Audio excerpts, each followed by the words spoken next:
Hey guys, let's talk about Aniracetam. The the product I'm taking now, I'll just show you. It's sold on Smart Powders.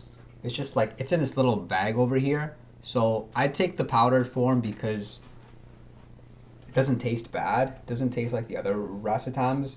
Um, Aniracetam is in the class of racetams that are popular because there's no side effects, nothing negative to expect, and these racetams have been around for a long time, like racetam, oxiracetam, and pramiracetam. I would um, I would advise if you do take it, don't expect anything to happen really immediately. You'll notice effects about 2 to 3 weeks afterwards, and this is provided that you're dosing it correctly. So, with a choline source and twice per day, preferably with a little bit of fat because it's fat soluble. It's not water soluble, I believe, like the other racetams.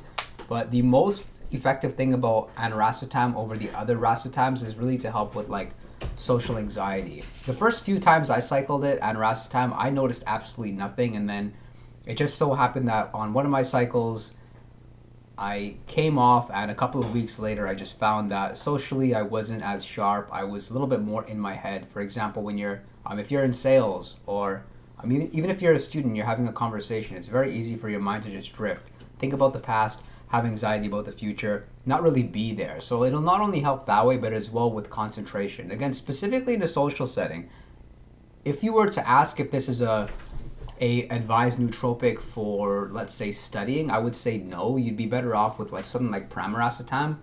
Overall, I'd rank this as my fourth favorite racetam after paracetam, oxiracetam, and pramiracetam, just because these three, they really do seem to help with focus, and these three compounds I really feel do work regardless of whatever I want to do. If I'm studying, if I'm trying to learn a language, if I'm selling, if I'm in conversation. Whereas aniracetam, just specifically with the social effects, and I don't really feel it's as powerful as most people make it to be.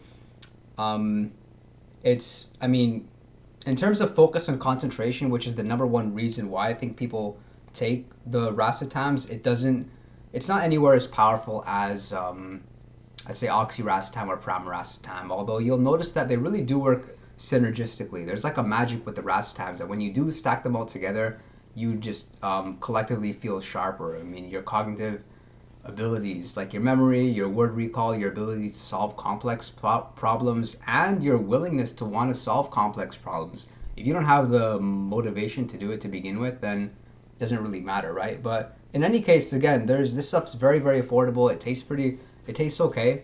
It's like flavorless, sort of like BCAAs or like glutamine. I'd recommend something like a few hundred a few hundred milligrams per dose, 2 to 3 times per day with the choline source. My favorite is alpha GPC. I just feel it's like a lot more effective than the other choline sources. And what's great about aniracetam is you can't really overdose it. If you have a little bit extra, like some people go as high as like 750 milligrams to 1 gram per dose, you won't notice any sort of brain fog or anything, or just reading about anecdotal experiences, it's not that common. Some people do respond very well to aniracetam, but it's not as powerful as I think people make it to be again. So I would rate it, let's say, 7 out of 10, and hope that was helpful. And I'll see you guys next time.